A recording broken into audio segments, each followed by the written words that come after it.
Hey loves, I have a quick question for you. How much do you dislike fixing zippers? Please voice your opinions in the comment sections. If you are like me and you feel zippers are just a pain, then you have come to the right place, because today I want to share a nice method of making your skirts or pants without adding zippers to them. So let's go. The first thing that you need to do is to fold your fabric in such a way that you can easily measure your entire hip circumference. So for example, if your hip circumference is 40, that means you need a length of 40 inches. Since I folded my fabric into two, that's 20 inches, and you need a waist of however long you want your waistband to be. So if you want your waistband to be 2 inches or 3 inches, it depends on you. Mine is 1.5 inches, so I measured 4 inches because I need 3 inches and 1 extra inches for allowance, and the length that I used was about 41, also because of seam allowance. So I have cut out my band like you see, and I'm going to just stitch that particular edge. I finished stitching it, and then I'm going to then join this band to my pants or skirt or whatever it is that you want to make. So I pinned the right side of my waistband to the wrong side of my trouser. As you can see, the way I'm sewing it, I just sew it all the way down, all around, from the front or from where I started from, round about it.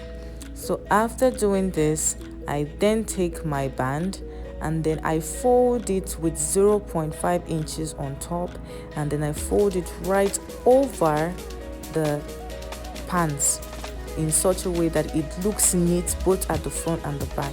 For this process, you can use pins to hold this together, or you can iron it so that you will not make any mistake with the stitching, because you want to make sure that the stitching in the front and the stitching that is showing through at the back is also very neat. So use pins for this process. Also, do not stitch all the way around it. Leave a little bit of space at the back so you can pass the elastic. The space that you need is just like 0.5 or 1 inch at that back to pass the elastic. So the next thing is for me to measure how much space I need at the back for my elastic. I went 1 inch away from the side seam because I don't want the elastic to show at all at the front. So when I measured everything that I need elastic for, it was about 20 inches. Now, the amount of elastic that I would need will be what will be left from the normal waist measurement. So for example, if you have a waist measurement of 27 inches but a hip measurement of 40 inches, that means the front and the back is roughly split into 20 inches. So that means you have the flat front 20 inches, but the back that you need to scrunch up is 20 inches also. But your waistband is 27 inches. So that means you have only 7 inches left, and that is why your elastic band is going to be 7 inches that you are going to pass. But if your measurements are different from that, you should also know that the elastic band you are going to cut the length is going to be different from that. But I believe you understand the mathematics that I just finished spewing right now.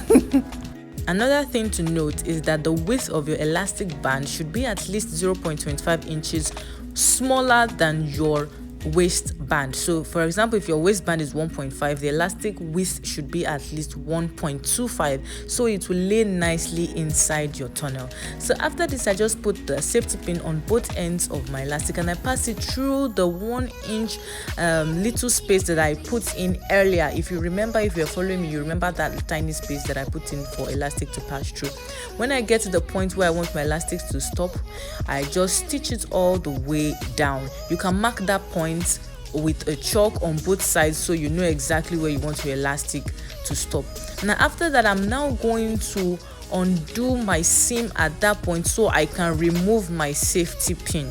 Now after removing the safety pin, you have to make a note to yourself to close up the seam that you just finished ripping. Make sure you close it back so the back of your trouser doesn't look really weird and not neat.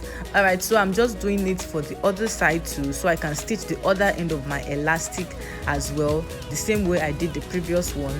Make sure you mark the place you want your elastics to stop so you don't make a mistake with where your elastic should stop or where it should start. So I use chalk, but the chalk is not obvious, and you can also use chalk for yours to make sure that the elastic it stays on the right place that you want it to stop or you want it to start. I'm also removing the seam on this side as well to remove my safety pin, and after doing that I'm stitchables all around it because I'm sure that I left some seams open. So make sure that you go over the band again and make sure you stitch any opening that you might have left while trying to pass the elastic in or trying to remove the safety pin out.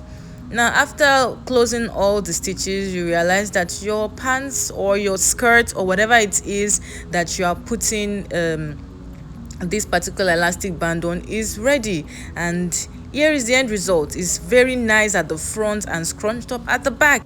So loves, if you want to see this palazzo pant made from scratch, just click on this video that you are seeing on your screen. Please don't forget to share, like and subscribe. See you next time. Bye.